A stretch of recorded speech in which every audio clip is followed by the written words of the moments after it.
Hello दोस्तों, नमस्कार। मैं हूँ वीरूलाल चौहान। एक बार फिर से आप लोगों का स्वागत है द मिस्टर चौहान पॉडकास्ट के अंदर। और आज हम लोग बात करने वाले हैं ईएमआई वर्सेस एसआईपी।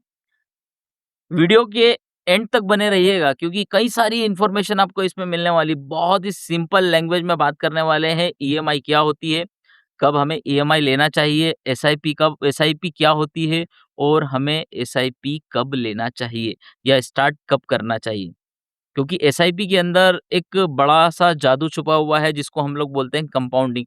कंपाउंडिंग के ऊपर एक अलग से फुल डिटेल में मैं वीडियो ज़रूर बनाऊँगा। लेकिन उससे पहले आज हम बात करेंगे ईएमआई क्या होता है। सबसे पहले हम लोग ईएमआई को जान लेते हैं। EMI basically easy monthly instalment. कोई भी चीज़ हम लोग एक साथ पेमेंट ना करते हुए उसकी इंस्टॉलमेंट बना लेते हैं। जैसे हमें मोबाइल फाइनेंस करवाना है, हमें बाइक फाइनेंस करवानी है, हमें कार फाइनेंस करवानी है। तो हम लोग ईज़ी पे कर सकें, यानी एवरी मंथ हम उसको छोटे-छोटे अमाउंट में हम लोग पे कर सकें। लेकिन ईएमआई के कुछ नुकसान भी होते हैं दोस्तों। कैसे नुकसान होते हैं? क्योंकि बैंक हमें वो चीज़ें बताती नहीं है। जैसे फॉर एग्ज़ाम्पल हम लोग मान लीजिए मार्केट में हम लोग गए मोबाइल को फाइनेंस करवाने है ना? एक 18 साल, क्योंकि जनरली मिस्टेक्स हम लोग यही करते हैं 18 साल की एज में, 19 साल की एज में, 20 साल की एज में। क्रेडिट स्कोर क्या है? क्रेडिट स्कोर बना हुआ नहीं होता हम लोगों का उस वक़्त, ज़ीरो होता है, तो हम लोग उस चीज़ को फाइनेंस करवाते हैं, ठीक है? फाइनेंस के बाद फिर हम लोग लोन पे चले जाते हैं, शिफ्ट हो जाते हैं क्योंकि एक चीज़ फाइनेंस हो जाती है, तो नेक्स्ट हम लोग लोन के ऊपर शिफ्ट हो जाते हैं। फिर हम लोग लोन लेते हैं, इसके बाद फिर हम लोग बाइक फाइनेंस करवाते हैं। एक्सेट्रा, एक्सेट्रा कई सारी चीज़ें होती हैं। और इसके अलावा हम अपने कार्ड पे अपने दोस्तों को भी फाइनेंस करवा देते हैं, है ना? जनरली हम लोग मिस्टेक क्या करते हैं उनके ऊपर बात करेंगे। ईएमआई जैसे हम लोगों ने बताया है कि ईज़ी मंथली इंस्टॉलमेंट। हम लोग एक इंस्टॉलमेंट पे कोई भी चीज़ को लेते हैं उसे हम लोग ईएमआई बोलते हैं। सिंपली भाषा में समझिए कि हमारे पास मान लीजिए हमें एक 50,000 का 1 लाख का मोबाइल फ़ोन हमें बाय करना है, खरीदना है।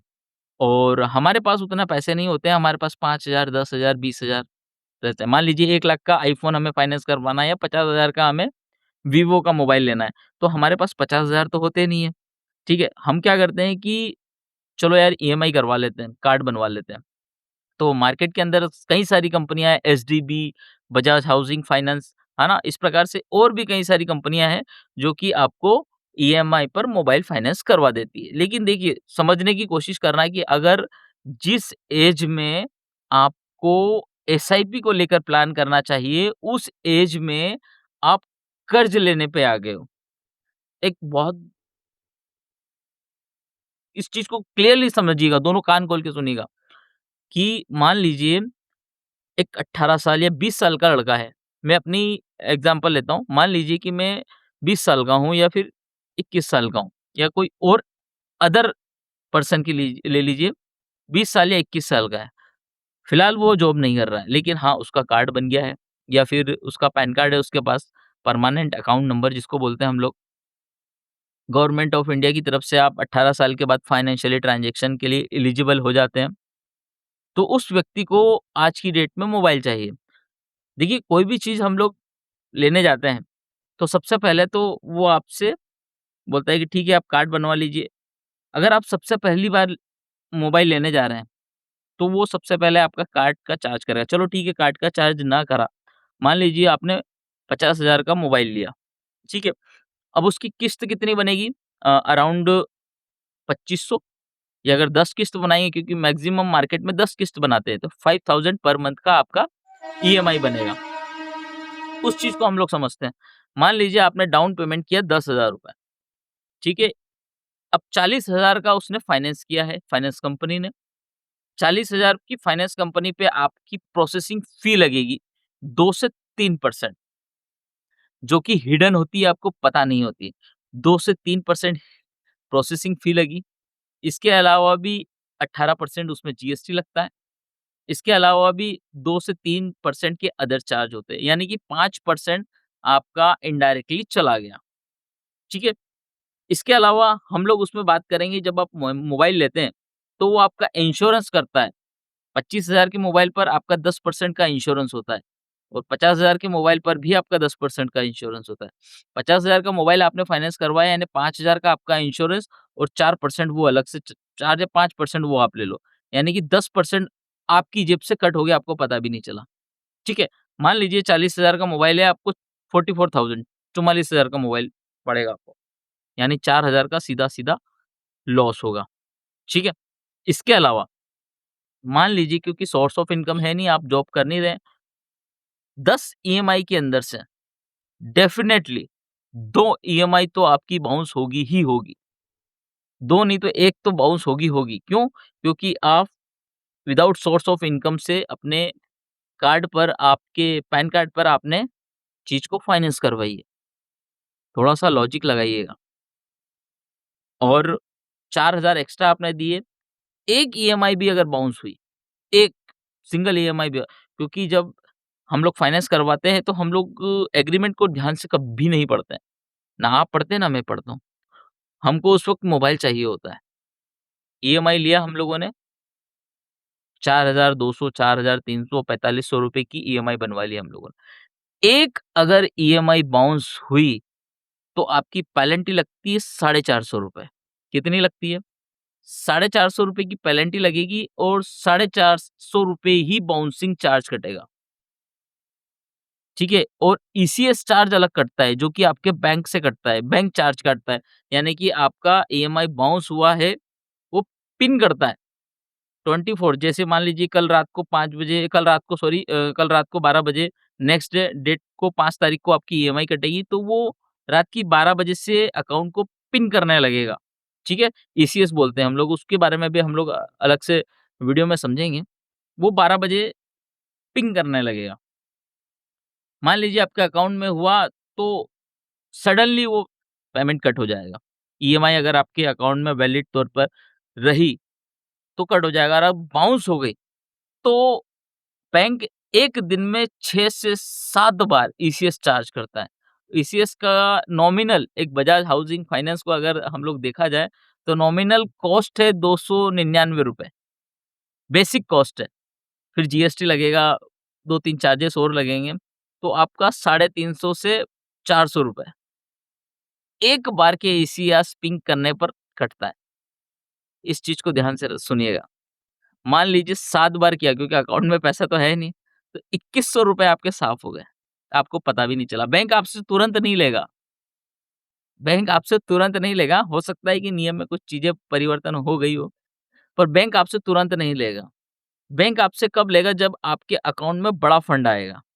मान लीजिए कि आपके अकाउंट में 30-40 हज़ार रुपए जब आए एक्स्ट्रा, तब वो क्या करेगा, वो ईसीएस जो पिंग हुए ना, वो चार्जेस को कट करता जाएगा और फिर आप लोग अपनी बैंक की पासबुक लेके, आपके स्टेटमेंट लेके बैंक जाएँगे, मेरे ये चार्जेस कब कटे? तब वो आपको जवाब देगा कि आपने ये मोबाइल फाइनेंस करवाया था और इसमें ईसीएस चार्ज पेंडिंग थे, जो कि बैंक ने नहीं कट किए थे।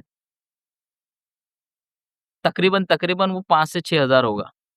एक बार ईएमआई बाउंस हुई, 20 2 से 3 हज़ार रुपए आपके जानने वाले हैं। 2,000 रुपए मान लीजिए, 2,000 2 बार बाउंस हुई 4,000 4,000 आपने ब्याज दिए 8,000 50,000 का मोबाइल आपको 58,000 का बना। छोटी-सी बात है। ईएमआई एक जाल है, एक ट्रैप है। जैसे हम लोग चूहों को पकड़ने के लिए ट्रैप बिछाते हैं ना, उसी प्रकार से ईएमआई एक जाल है। ईएमआई कब करवानी चाहिए, कौन से प्रोडक्ट पे करवानी चाहिए, उसके बारे में भी हम बात करेंगे। लेकिन एक छोटी-सी बेसिक कॉन्सेप्ट को आप समझिए।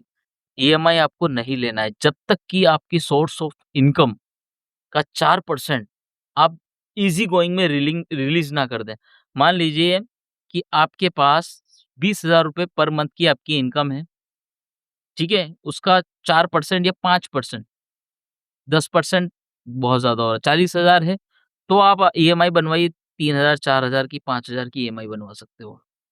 इससे ज़्यादा की ईएमआई आप नहीं बनवा सकते और 40,000 की इनकम पे 40,000 की इनकम पे 4,000 की ईएमआई 10% बोल रहा हूँ, ले लीजिए फिर भी कोई दिक्कत नहीं है। अदरवाइज़ अगर आपने 20% 8,000 की ईएमआई बनवाई तो आपको परेशानी आ जाएगी। क्यों परेशानी आएगी? वो नेक्स्ट हम लोग कवर करेंगे।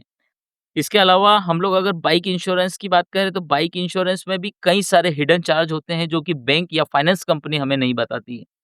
जिसमें प्रोसेसिंग फी एक मेजर पार्ट प्ले करता है। ठीक है? अगर हम लोग कार फाइनेंस की बात करें, देखिए ये जो चीज़ हम लोग बाय करते हैं, या फिर फाइनेंस करवाते हैं, मोबाइल, बाइक, कार, ये जो 3 चीज़ें हम लोग ईएमआई पर लेते हैं, ये डिप्रिसिएशन एसेट्स होते हैं। यानी कि समय के साथ इनकी वैल्यू कम होती है। इस चीज़ को समझना बहुत अच्छे से समझना, अगर आप मनी मैनेजमेंट को समझ रहे हैं, तो इन चीज़ों को समझिएगा कि हम लोग जब भी मोबाइल को फाइनेंस करवाते हैं, तो मोबाइल, बाइक और कार, ये 3 चीज़ों की समय के साथ वैल्यू कम हो जाती है। कहते हैं कि शोरूम से जैसे ही बाइक नीचे उतरी, प्राइस आधी। आपको इन तीजों 3 चीज़ों में फाइनेंस करवाने के लिए बहुत सोचना चाहिए। अगर आप मोबाइल फाइनेंस करवा रहे हो यूट्यूब कंटेंट बनाने के लिए, आप एज़ अ ब्लॉगर या एज़ अ यूट्यूबर अपना करियर शुरू करना चाहते हैं, तब आप मोबाइल फाइनेंस करवाइए। लेकिन उसमें भी आपके पास एक बेस इनकम होनी चाहिए, ताकि आप ईज़ी गोइंग में ईएमआई को पे कर सकें। अगर आप बाइक फाइनेंस करवा रहे हैं एज़ अ रैपिडो चलाने के लिए, एज़ अ उसको करियर या फिर एज़ अ उसको पार्ट टाइम इनकम के लिए, ताकि आपकी ईएमआई ईज़ी गोइंग में पे हो जाए, तो आप बाइक लीजिए। अगर आप कार को ले रहे हैं एज़ अ टैक्सी में यूज़ करने के लिए, तो आप बाय कीजिए। कार एक मतलब कार का क्या कहूँ मैं, कार एक लग्ज़रीज़ में काउंट होता है। तो कार के ऊपर रोड टैक्स, प्रोसेसिंग फीस, है ना? लग्ज़रीज़ टैक्स सारे इंक्लूड होते हैं। कोई भी आप छोटी कार भी लेने जाएँगे, तब भी सारे टैक्सेस इंक्लूडिंग रहेंगे, है ना? इसके अलावा ब्याज भी उसके ऊपर ज़्यादा लगता है। आपको पता अभी जैसे 0% फाइनेंस में हम लोग मोबाइल फाइनेंस करवाते हैं, लेकिन जो कार होती है वो तकरीबन 12 से 18% के बीच में फाइनेंस होती है। यानी कि अगर हम लोग 10 लाख की कार लेने चाह रहे हैं, तो तकरीबन 12, साढ़े 12, 13 लाख रुपए पे करेंगे। इसके अलावा अगर बाउंस हुआ तो बाउंसिंग चार्ज लगेगा, ईसीएस चार्ज अलग लगेगा, पेनल्टी अलग लगेगी। तो 10 लाख की कार हमें 13 लाख, 14 लाख तक भी जा सकती है। अगर आप उसको बेचने जाएँगे, तो क्या 13 लाख, 14 लाख रुपए आपके पास आएगा? जवाबें नहीं आएगा। थोड़ा-सा इन चीज़ों को माइंड करके सोचिए, विचार कीजिए, उसके बाद ही किसी चीज़ को फाइनेंस करवाइए, है ना? ईएमआई में आज की डेट में कई सारे लोग कहते हैं कि घर फाइनेंस करवा लो, प्रॉपर्टी में हम लोग मकान फाइनेंस करवाते हैं, है ना? तो करवा लो, कोई दिक्कत नहीं, क्योंकि होम लोन जब हम लोग लेते हैं, तो वो एक डिप्रिसिएशन एसेट्स नहीं होता है, यानी कि समय के साथ घर की कीमत घटती नहीं है, बजाय बढ़ती है। कुछ केस में घट जाती है, जैसे फॉर एग्ज़ाम्पल कि आपने जहाँ पर घर लिया, वहाँ पर फ्लाईओवर बन गया, यानी कि ब्रिज बन गया। तो ब्रिज के नीचे अगर आपका घर है, तो वहाँ पर एसेट्स जो है उसकी वैल्यू कम हो जाएगी, ठीक है? अदरवाइज़ होम लोन को हम लोग डिप्रिसिएशन एसेट्स नहीं कह सकते हैं, और उसके अंदर आपको ईएमआई ले लेना चाहिए, लेकिन ईएमआई उसकी बहुत ज़्यादा आती है। आप सोचिए, विचार कीजिए, अगर आपने होम लोन लिया है 30 लाख का, जनरली 8%, 7%, 7% पे तो नहीं, 8 से 12% के बीच में आपको होम लोन मिल जाएगा। यानी कि अगर आपने 30 लाख का होम लोन लिया है, तो तकरीबन वो 10 से 15 साल की ईएमआई पर अब मिलेगा आपको। 10 से 15 साल की मेंटली प्रेशर के साथ मिलेगा।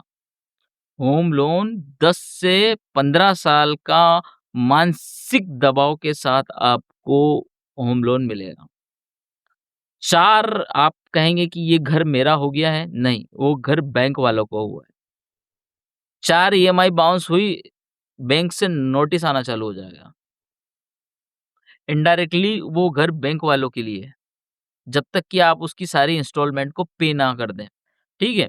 इसके अलावा 30 लाख के लोन पे आप तकरीबन 45 लाख पे करेंगे, यानी कि 15 लाख ज़्यादा। एक घर आप अपने खुद के लिए बनाएँगे, एक घर आप बैंक वालों के लिए बनाएँगे। 30 का 45 लाख पे करेंगे आप। एक सोचने वाली बात है। एक एवरेज सैलरी में मतलब 25 से 30,000 जिसकी आमदनी होती है, वो अपने आने वाले 7 से 8 साल की सैलरी एक्स्ट्रा बैंक को देने वाला है। ठीक है? हमें होम लोन भी कब करवाना चाहिए, उसके लिए अलग से मैं एक वीडियो लेकर आऊँगा। लेकिन यहाँ पर बात करने वाले हैं हम लोग ईएमआई के बारे में।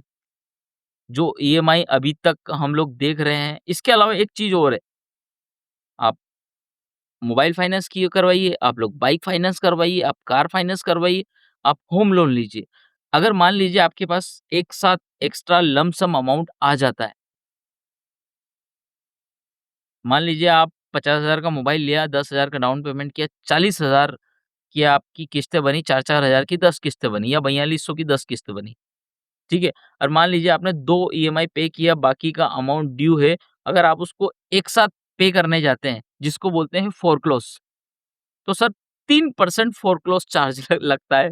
यानी कि आप किसी भी कंडीशन में, किसी भी ईच एंड एवरी कंडीशन में आप नुकसान में ही रहेंगे। इस चीज़ को विशेष ध्यान रखिएगा, ठीक है? अब बात करते हैं एसआईपी की। क्या होता है एसआईपी? चलिए समझते हैं, एसआईपी को भी समझते हैं, बहुत ईज़ी तरीके से समझते हैं। एसआईपी का मतलब होता है सिस्टमैटिक इन्वेस्टमेंट प्लान। अब सिस्टमैटिक इन्वेस्टमेंट प्लान क्यों कहूँगा? जैसे मान लीजिए आपको 50,000 का मोबाइल चाहिए। पहली कंडीशन में आपने इसको ईएमआई किया, जिसमें आपको नुकसान है 4,000, 5,000, 8,000 तक का मैं नुकसान कहूँगा उसको। 50,000 का मोबाइल आपको 58,000 में मिलेगा। लेकिन अगर आपने उसको एसआईपी के थ्रू बाय किया, क्योंकि एसआईपी में एक लक्ष्य निर्धारित होता है। आपको बाइक चाहिए, आपको मोबाइल चाहिए, आपको कार चाहिए, आपको होम लोन चाहिए या आपको आप होम लोन सॉरी आपको अपना खुद का घर चाहिए। तो एसआईपी में एक गोल सेट होता है कि हाँ, मुझे इस गोल के लिए एसआईपी करना है। ठीक है? मान लीजिए आपको बाइक बाय करनी है, 1 लाख रुपए की बाइक आ रही है। कितने रुपए की आप एसआईपी करेंगे, कितना रिटर्न मुझे मुझे उसमें मिलेगा और कितने समय में मैं वो चीज़ बाय कर लूँगा। अगर आप नॉर्मली 1 लाख की बाइक को ईएमआई पे खरीदना चाहते हैं, तो तकरीबन आपको 1,30,000 रुपए का पे करना पड़ेगा, यानी 30,000 रुपए की एक्स्ट्रा आपको चार्ज करना पड़ेगा, ठीक है? अब 1,30,000 की आप ईएमआई देखो कितनी बनेगी, तकरीबन साढ़े 4,000 के आसपास। ये एक राउंड फिगर में मैंने आपको ले लिया पूरा सब कुछ कैलकुलेट करके। साढ़े 4,000 रुपए की पर मंथ की आपकी ईएमआई बनेगी, 36 महीने की अराउंड समथिंग बनेगी और उसी जगह हम लोग एसआईपी में इन्वेस्ट करें, 4,000 रुपए 4 साढ़े 4,000 रुपए की एसआईपी हम लोग करें, क्योंकि उस कंडीशन में हम लोग पहले पे नहीं करेंगे, हम लोग बाद में पे करेंगे। तो सर आप पहली चीज़ तो 36 महीने तक आपको इंतज़ार नहीं करना है, समझिएगा। साढ़े 4,000 रुपए की अगर आपने एसआईपी करी, साल का आपको 10% भी रिटर्न मिला, ज़्यादा नहीं, 10% रिटर्न मिला। 46,000 रुपए 1 साल में आपने सॉरी 48,000 रुपए आपने 1 साल के अंदर एसआईपी में जमा किया। कितना हो गया? 48 4,000 के हिसाब से 12 मंथ 48,000 रुपए जमा हुआ और 10% का रिटर्न मिला एसआईपी में। हालाँकि 15% भी हो सकता है, ये 20% भी हो सकता है। 17, 12 कोई भी परसेंट हो सकता है। हम लोग एक मिनिमम लेके चलते हैं, 10% का रिटर्न मिला। तो 48,000 वो और 10% का रिटर्न यानी 4,800 और। नेक्स्ट ईयर की बात करें, 48,000 प्लस 4,800 और यानी कि 52,000। इसके अलावा फिर हम लोगों ने एसआईपी करी, फिर 10% का रिटर्न मिला, तो 52-52 1,04,000 रुपए। अब आप ये बाइक को परचेज़ करने जाइए, एसआईपी करने क्योंकि आपका गोल कंप्लीट हो गया। बाइक की प्राइस है 1 लाख रुपए। थोड़ा सोचिएगा, विचार कीजिएगा। बाइक की प्राइस है 1 लाख रुपए। अब जब आप 1,04,000 रुपए लेकर शोरूम पर जाएँगे, तो वहाँ पर आपके पास पावर होगी नेगोशिएट करने की। सर मैं कैश में बाइक ले रहा हूँ। 1 लाख की बाइक को नेगोशिएट करने की पावर आ गई। अब आपकी वो जो 1 लाख की बाइक थी ना, जो आपको 1,30,000 1,25,000 में मिल रही थी, वही बाइक अब आपको 95,000 96,000 के अराउंड मिलेगी। जहाँ आप 1,30,000 पे कर रहे थे, वहीं आपने 95,000 पे किया। यानी तकरीबन 30 से 35,000 का गैप आया। पहले आप 3 साल पे कर रहे थे, यहाँ 2 साल की एसआईपी में आपका काम हो गया। छोटा-सा उदाहरण है। एसआईपी कई प्रकार से होती है। देखिए, आप खुद भी अपने हैंड से भी एसआईपी कर सकते हैं, है ना? एसआईपी आप हालाँकि डायरेक्ट इनडायरेक्ट पैसा घूम के शेयर मार्केट में जाता है। है ना? एसआईपी में आपके बड़े-बड़े फंड मैनेजर होते हैं। एक एग्ज़ाम्पल के तौर पे समझने की कोशिश करते हैं। एसआईपी मैनेज कौन करता है? मान लीजिए कि मैं फंड मैनेजर हूँ बैंक में, ठीक है? तो होता है क्या है कि कई लोग छोटा-छोटा अमाउंट 1000, 2000 मंथली जमा करते हैं। 3000, 5000, 10,000 जो भी आपकी कैपेसिटी है उसके अकॉर्डिंग जमा करते हैं। बैंक वालों के पास ऐसे एसआईपी करने वाले कम से कम लाखों करोड़ों में होते हैं, ठीक है? मैंने 1000 दिया, अगर ऐसे ही मेरे जैसे 1 लाख लोग हुए और 1-1 हज़ार दे रहे हैं, 1000 करोड़, 100 करोड़, 200 करोड़ का फंड बनता है और वहाँ पर फंड मैनेजर होते हैं जो कि आपके पैसे को शेयर मार्केट में लगाते हैं, गहरी रिसर्च के साथ लगाते हैं, किस कंपनी में लगाना है और वहाँ पर वो पैसा हमारा ग्रोथ होता है और जिसका परसेंटेज हमें हमारे इन्वेस्टमेंट या हमने जो जितने एसआईपी करी उसके अकॉर्डिंग हमें मिलता है। हालाँकि एसआईपी के नुकसान भी हैं। फॉर एग्ज़ाम्पल अगर आपने एसआईपी स्टार्ट करी और आपकी एसआईपी पूरी होने वाली है, आपका गोल अचीव होने वाला है और उस वक़्त अमेरिका में डोनाल्ड ट्रंप जैसा अगर राष्ट्रपति आ गया, शेयर मार्केट बिल्कुल गिर जाएगा, है ना? तो उस कंडीशन में हमें इंतज़ार करना पड़ सकता है, हमारा फंड जो है एक एक्चुअल लेवल पर आए। कई बार होता है कि हमें नुकसान हो जाता है, तो एसआईपी के नुकसान भी है, फ़ायदे भी है, पर ओवरऑल कंडीशन में एसआईपी के प्रॉफ़िट है। कब प्रॉफ़िट है? जब आप लॉन्ग टर्म जाते हैं, 20 साल, 30 साल, 40 साल के लिए आप जब इन्वेस्टमेंट करते हैं, तो उसके बहुत फ़ायदे हैं। उसमें हम लोग कंपाउंडिंग के बारे में हम लोग उसको उसके अंदर कंपाउंडिंग जो है रन होती है। कंपाउंडिंग क्या होता है, उसके ऊपर एक अलग वीडियो बनाऊँगा, ठीक है? तो आशा करता हूँ कि एसआईपी और ईएमआई के बीच का डिफ़रेंस आपको पता लगा होगा। जब आपके पास ईएमआई को पे करने के ऑप्शंस ज़्यादा हों, तब आपको ईएमआई लेना चाहिए। और एक छोटी-सी चीज़ है, अगर आपके पास 30,000 है, सॉरी, मैं आपको बता दूँ जैसे मान लीजिए आपको 50,000 का मोबाइल फाइनेंस करवाना है और अगर आपके पास उसकी दोगुनी रकम है यानी 1 लाख रुपए है, तब आप मोबाइल लीजिए। आपके पास बाइक है, बाइक आपको चाहिए 1 लाख रुपए की बाइक है और 2 लाख रुपए हैं आपके पास, तो बाई कीजिए। 10 लाख की कार बाय करना चाह रहे हैं और अगर आपके पास 20 लाख रुपए हैं, तो आप कार को बाय कीजिए। और कार को बाय करने के लिए भी कम से कम मंथली इनकम आपकी 50 से 60,000, 1 लाख मिनिमम होना चाहिए। 10 लाख की कार की बात कर रहा हूँ। क्योंकि हाथी पालना बहुत महँगा, हाथी खरीदना महँगा नहीं है, हाथी को पालना बहुत महँगा है ना? आशा करता हूँ कि आपको वीडियो पसंद आया होगा और कोई गलती दिखे तो ज़रूर कमेंट बॉक्स में बताइएगा। अगर मैं कुछ इसमें अच्छा कर पाया तो भी कमेंट बॉक्स में लिखिए और अगला टॉपिक किस सब्जेक्ट पे आपको चाहिए, वो भी कमेंट बॉक्स में लिखिए। वीडियो को शेयर करना अगर अच्छा लगा हो तो, क्योंकि और ऐसे-ऐसे वीडियो मैं आपके लिए लाता रहूँगा देखिए, है ना? तब तक के लिए नमस्कार, मिलते हैं नेक्स्ट वीडियो में और नेक्स्ट वीडियो कौन से टॉपिक पर देखना चाहते हैं नीचे कमेंट बॉक्स में पिन कीजिए। थैंक यू, जय श्री महाकाल। वीडियोस बनाने हैं, फिल्मोरा है ना?